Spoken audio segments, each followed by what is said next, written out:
Fairly late into production, we did some revisions on this sequence, and we introduced the idea of all of this being seen by young Jim Hawkins as a real toddler, and tried to get a more emotional introduction to the stories. We added some new scenes animated by Glenn Keane, John Ripa, and tried to warm it up and make it a little more Disney storybooky, and that's the one you see in the film.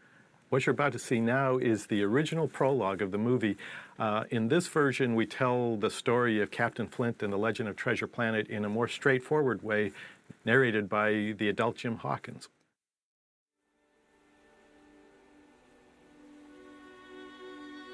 There are nights when the Ethereum is as calm and peaceful as a pond on the planet Pelsinor.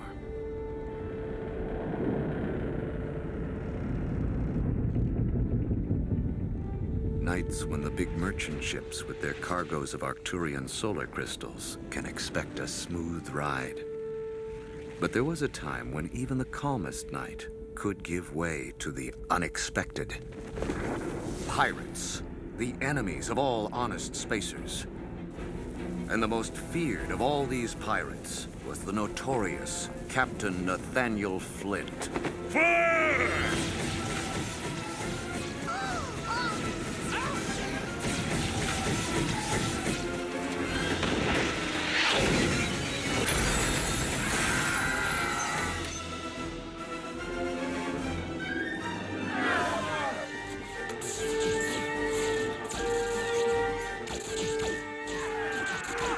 Flint and his band of renegades would mysteriously swoop in out of nowhere.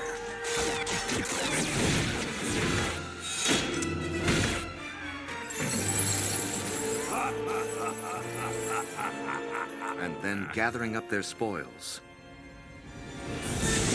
vanished without a trace. For 100 years, stories passed from spacer to spacer of Flint's secret trove, hidden somewhere at the farthest reaches of the galaxy. Stowed with riches beyond imagination, the loot of 1,000 worlds.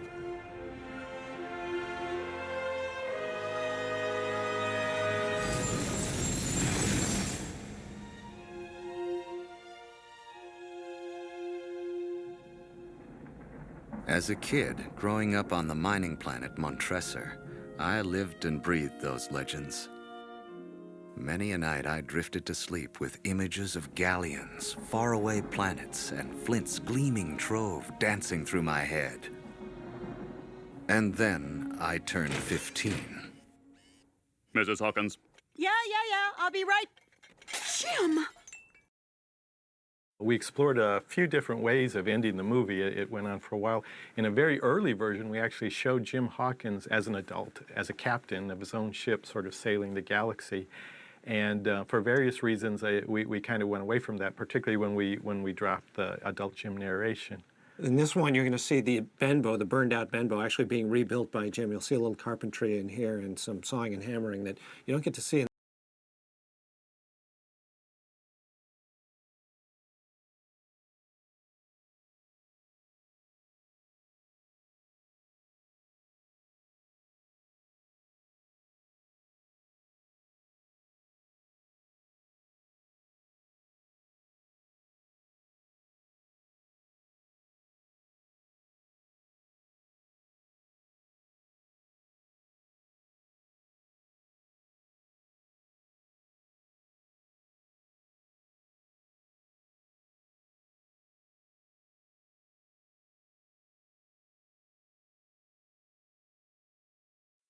This next bit you're going to see, we really hated to cut, but we ended up restructuring the movie to start out with Jim solar surfing, and so this bit had to go.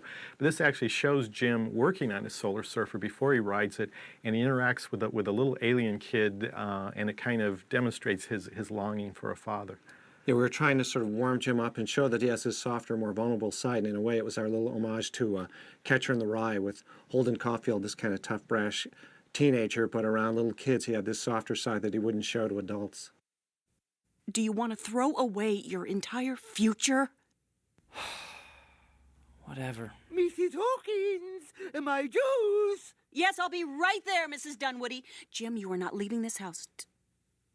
Oh.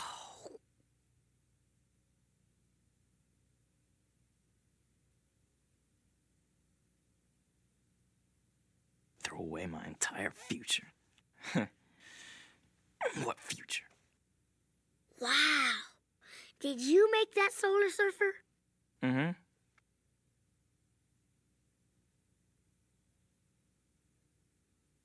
Awesome. I got a scooter, but it's busted. Oh, yeah? Well, let me take a look. Yeah, that's cool. But look, here's your problem. The cable's loose. Here, hang on. Okay. Just give me 2 seconds and I'll... We've got it. No problem.